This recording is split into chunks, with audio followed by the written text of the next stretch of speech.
Hediye.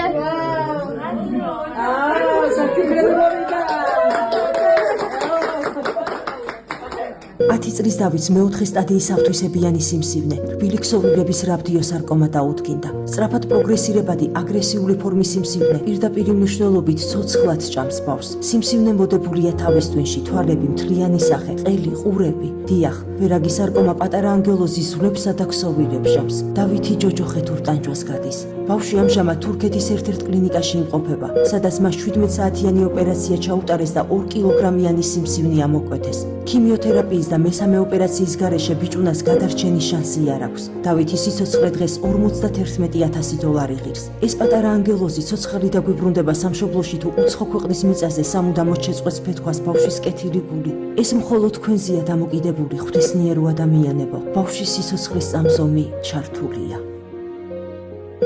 გადარიცხეთ ნებისმიერი თანხა ჩერნოვეცკის ფონდის ოფიციალური საიტის მეშვეობით.